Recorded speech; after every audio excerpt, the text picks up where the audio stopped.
Ново село е място с много лица. Пресечна точка на култура, история, легенди, предания и митове.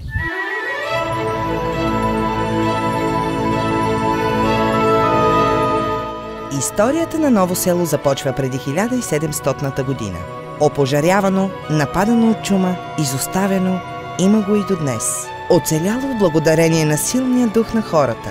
В турски архиви се споменава, че е изчезнало през 1700 година. Предание разказва, че било запустяло от епидемия от чума. Според друго предание, то било опожарено от турците поради бунт.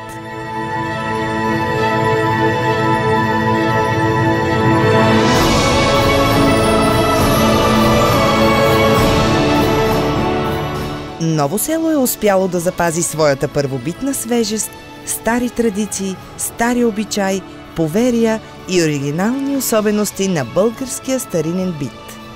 Затова след освобождението ни от турско робство се зареждат и идват посетители, за да се запознаят отблизо с неговото историческо минало и най-вече с неговият старинен говор. Обстойно проучване е направено от кандидат философски науки Максим Младенов в отпечатания му научен труд през 1969 година под заглавие «Говорът на Ново село Видинско».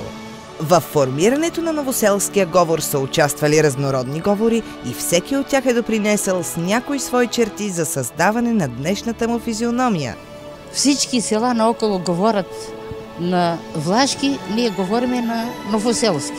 Едни проучват говора, други – неговото облекло носия, а трети – празнични обичаи и неговата материална и духовна култура, и резултатите обнародват в статии, студии и монографии в нашия периодичен печат.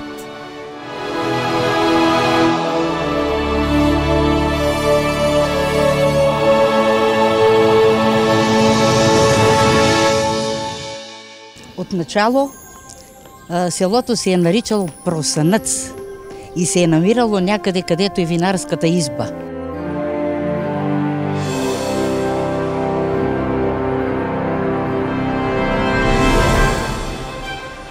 Легендата гласи, че точно тук е имало село зад укрепен римски лагер на име Просънъц, което обаче в последствие е изчезнало.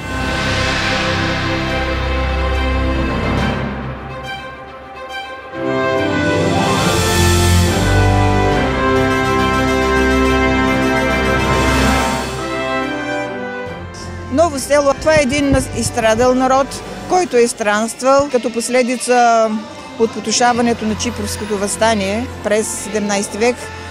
Много от населението от съседните села и от Чипровци е избито, но една голяма част емигрира. Една част от населението в Ново село е преселено от днешната западна граница, оттам идва население. Тогава те донасят и със себе си този костюм, говоря за Ново село, защото от тата границата го има и същия костюм.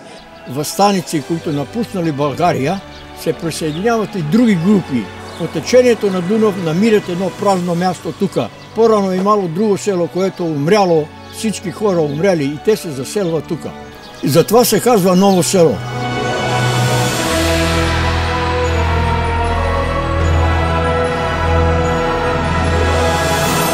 Името Просънъц произлиза от древното славянско наименование на месец януари, през който небето започва да синее.